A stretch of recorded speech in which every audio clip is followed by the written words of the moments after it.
And as I want to take this opportunity, I want to advise all of you brothers when it comes to social media. My brothers, stay away from social media.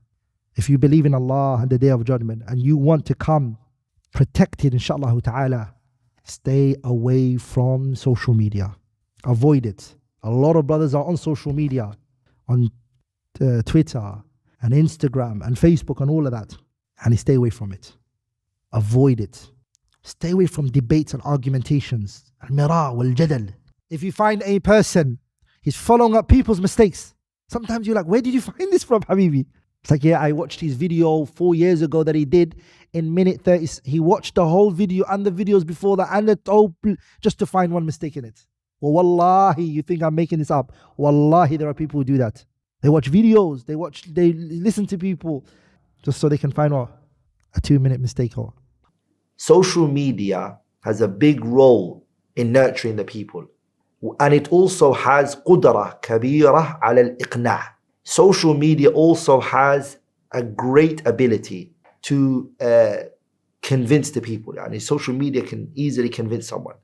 And social media is really able to project its opinions. And it can have a large effect on people's family lives. And it can also have a great effect on people's education, their schools. A positive or a negative effect. You can have it. When social media becomes corrupt, which is the situation for many, the type of social media outlets that they're watching is corrupt. So what it's leading them to is destruction. قَادَتِ النَّاسَ إِلَى الْهَاوِيَةِ. It leads many people to destruction. And it becomes a source of destruction and an annihilation of a person's morality and conduct. And it becomes corruption and devastation for many people. And it becomes a school for many people where their manners and their etiquette is destroyed. And a person loses their morality and dignity and their manhood. Social media has destroyed many people's lives and continues to do so. It's given a voice to the aradhil, the lowest of low. People who will never be spoken to. No one will give them any attention. People who suffer from mental health issues, who need help, who deserve to be cared for.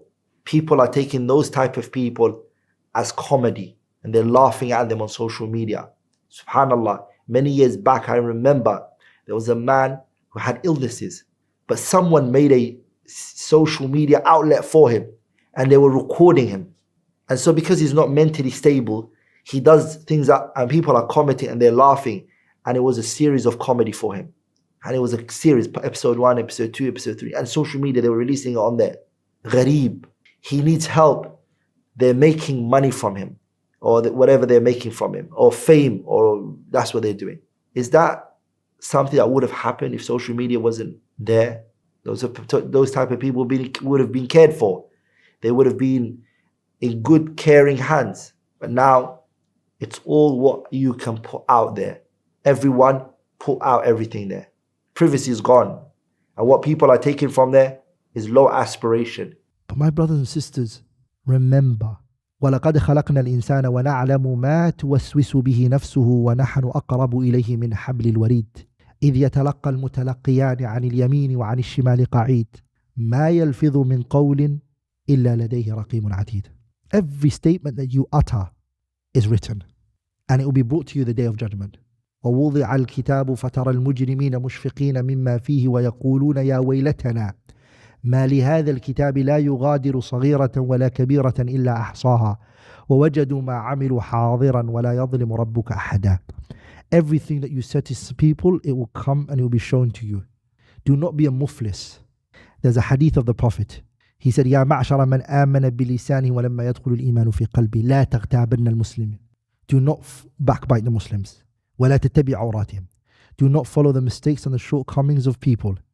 The Prophet then said, فَمَنْ تَتَبَّعَ عَوْرَةَ أَخِيهِ تَتَبَّعَ اللَّهُ عَوْرَتَهُ. Anyone who follows up the mistakes of his brother or his sister, follows another sister's mistakes and looks for it, going in online, finding something here and there to drag it all together and staple it together. Remember that Allah subhanahu wa ta'ala will bring out your mistakes, even the private things that you've done that nobody was aware of. Only you. The narration mentions Allah will bring it out into the public and you'll be exposed. So remember that. When you speak, be gentle to yourself. Think of yourself. The person you're going to harm, trust me, is yourself. I want to mention some advices of the Salaf regarding these issues, debating online and the things that it causes. So bear with me, inshallah ta'ala, because I find this issue very prevalent, very common. Sah? Abbad ibn Abbad al-Khawwas, he gave an advice, and I think this advice touched my heart. Honestly, I was shocked when I read it. He said the following, my brothers and sisters, please remember this. Wallahi, hold on to this advice. He said, do not suffice yourself by claiming that you are holding on to the Sunnah verbally, دون العمل بها, without acting upon the Sunnah. Attributing yourself to the Sunnah and saying, أنا من أهل السنة, دون العمل, without acting upon the Sunnah, is كذب بالقول, it's lying in your speech, whilst you're forsaking actions. Allahu Akbar. Look what he then says after that. Do not shame a person for being an innovator. Do not shame a person saying you're a mubtadi', you're an innovator.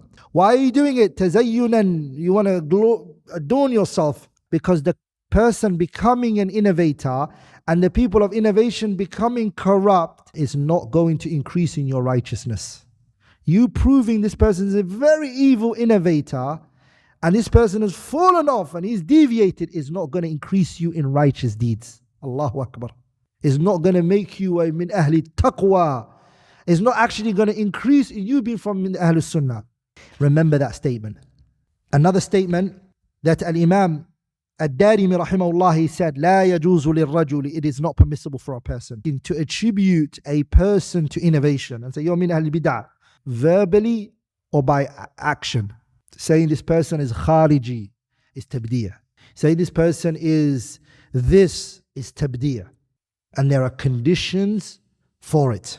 Do not say those statements until you are certain that you are sure. Shaykh Salih al-Fawzan, alayhi rahmatullah, look what he said here about people, speaking about people and saying that this person is an innovator and this person is min ahli sunnah. It is not permissible for the beginner students of knowledge and the general mass, which is majority of the people on social media, to preoccupy themselves. This person is a mubtadi' and this person is a transgressor. This matter is a very serious matter. Allahu Akbar. These beginner students of knowledge, these amma, they don't have knowledge. They don't know this topic and this issue. And on top of that, this is going to increase in animosity and it's going to increase al-baghda' baynahum. So what is upon us? This advice is given to us, baby students of knowledge. Busy yourself in seeking knowledge, my brothers. Hold your tongue from this issue. Something that there's no benefit in it for you. There's going to be a harm in there for you and not for other people. You're not going to bring any good in this issue. You're going to only bring what? The other statement I wanted to mention is subhanallah, Abu Darda radiyallahu ta'ala anhu. He heard a man one day insult him. And this is very good for the people on social media. You find a person comment, somebody said something about him on his video, or someone commented on something he said on social media, he responds, and then he responds, and he's foul. Some of them are foul, the things that they're saying, vulgar in what he's saying, hiding under the name Abu or Ummu, this anonymous. Remember, Allah can see you subhanahu wa ta'ala, sah? Everything you write and everything you say will be brought to you yawm al-qiyamah, and you will be dealt with. Look what Abu Darda, this man said to him. He spoke to, even if somebody insults you, what is it that's upon you as a person who is now holding the inheritance of Nabiullah Muhammad? My brothers, do you not know that people, when they look at a person of knowledge, they see you as the person who's holding the Prophet's inheritance.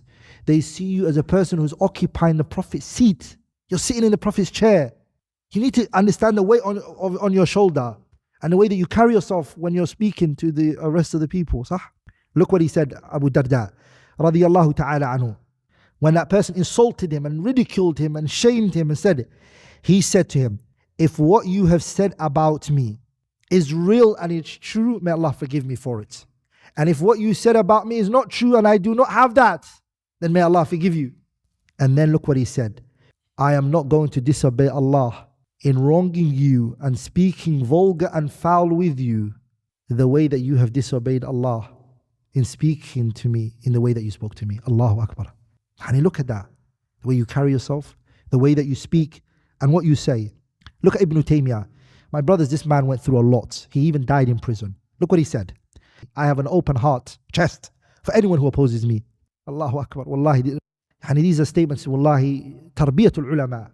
Anyone who disobeys Allah in me, he says, and exceeds his limits in making takfeer of me, or saying that I'm a fasiq, or makes up things against me, I am not going to exceed the boundaries of Allah regarding him. You find online, he makes somebody say something bad about you, khariji, kafir, murtad. The other one says, you're the murtad. And just because he said it to you, does it mean he's a murtad? Just because he said you're a mubtadi', does it mean you can call him a mubtadi'? That's a haqq of Allah. My brothers and sisters, remember this, wallahi, as long as you live. The person who is soft and gentle in making tabdee', by default, he's making soft and gentle takfeer. لأن they both fall under the same category. Which category they fall under? Babul asma'i wal ahkam. It's not possible that you stay away from takfeer, but your tongue is very long when it comes to tabdee'. Both of them have what? Shurut and mawani'. Conditions. Why are you so gentle here? Why are you so fearful and precautious here? And here you're just making tabdee' of everybody. And I'm not the person who did this, say this. Shaykh al-Islam ibn Taymiyyah said it, rahimahullah ta'ala.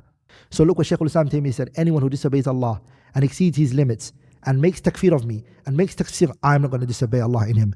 This is what I want people to look at. I'm going to restrain my speech and action.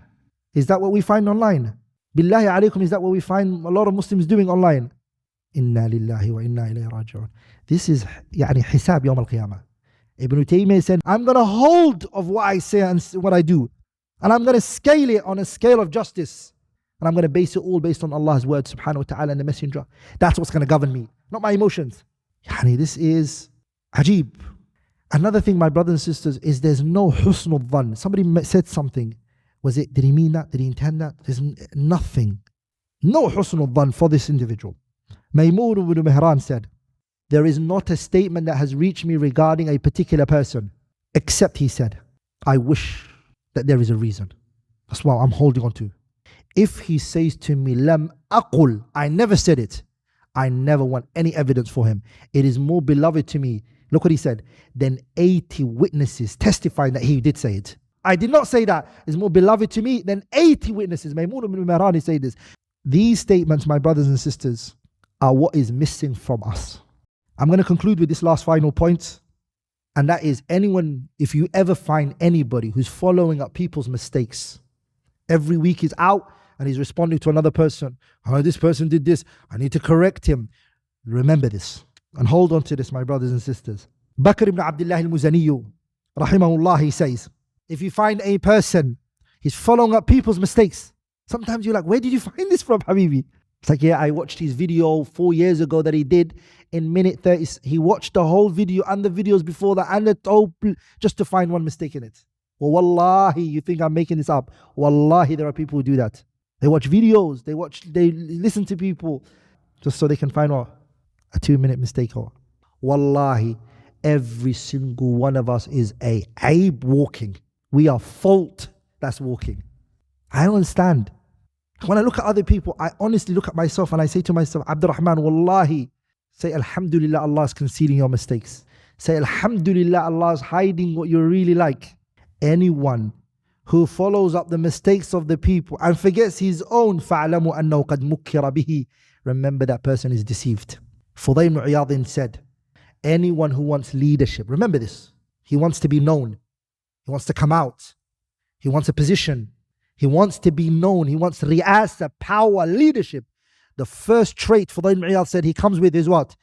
Hasad goes into his heart. Straight after that, he transgresses on this person. And then he starts to follow the people's mistakes. And he does not like hearing any good about this person. La ilaha illallah Muhammad Rasulullah. Fudayl ibn Iyad is like he's living today, sah? Okay, that's number one. Then what does he do? He transgresses now. The hasad cannot stay for too long. It was cooking inside him. Now it becomes transgression. And then he starts looking for the person's mistake. What did you say here?